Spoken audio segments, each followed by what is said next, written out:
Hello दोस्तों, देखिए इस सवाल के थ्रू मैं आपको क्वाड्रेटिक इक्वेशन डायरेक्ट सॉल्व करना आपको सिखाऊंगा, ठीक है ना। इसलिए वीडियो को आप पूरा देखना, ठीक है। देखो यहाँ पे आपको चार नंबर दिए हुए हैं, चारों आपके समानुपाती हैं आपके। तो समानुपाती की कंडीशन क्या होती है आपकी, बाहर बाहर वाले का मल्टीप्लीकेशन और अंदर अंदर वाले का मल्टीप्लीकेशन आपका बराबर होता है, ठीक है ना। तो बस इसको आपको लिखना है और सॉल्व करना शुरू कर देना। ये x+4 इंटू में आपका x+5, ठीक है ना। ये आपका बराबर होगा कितना, x+12, 12।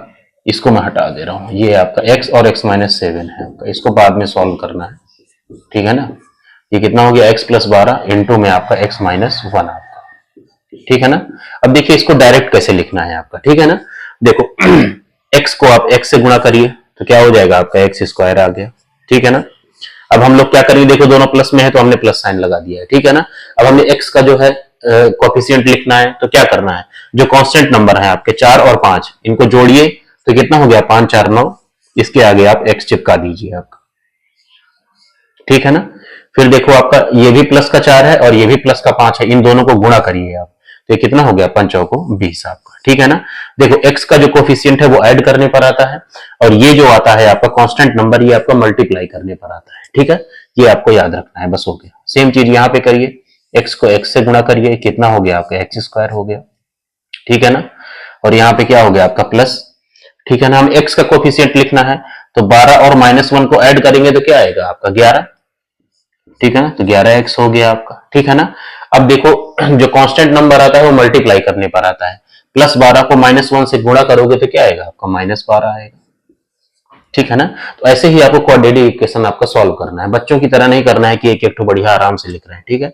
अब देखो x² से x² आपका कट गया है, ठीक है ना। अब इधर जो है आप क्या है, 11x को इधर ले आइए तो कितना हो जाएगा, 9x माइनस में आपका 11x इज इक्वल टू में हो जाएगा आपका माइनस में 12 और माइनस में आपका 20, ठीक है ना। तो ये कितना हो गया आपका, माइनस में आपका 2x इज इक्वल टू में हो जाएगा 20 10 30 2 32 आपका, माइनस में आपका देखो माइनस से माइनस आप कट गया, x की वैल्यू कितनी आ गई आपकी 16, ठीक है ना। x की वैल्यू हमें निकालना था, तो x की वैल्यू कितनी आ गई आपकी 16। इसको आप कहीं भी लिख लीजिए, मैं यहाँ साइड में लिख दे रहा हूँ, x की वैल्यू कितनी आ गई आपकी 16, ठीक है ना। ठीक है, हमें अब इन दोनों नंबर्स का मध्यानुपाती निकालना है, ठीक है ना। इसको हटा दूं मैं, ठीक है। अब देखो मध्यानुपाती क्या होता है आपका, दोनों नंबर का मल्टीप्लीकेशन होता है आपका, ठीक है ना। मध्यानुपाती क्या होगा, अंडर रूट जो है दोनों नंबर को मल्टीप्लाई करके ले लेते हैं, अंडर रूट यही होता है आपका, x माइनस में आपका 7, ठीक है ना।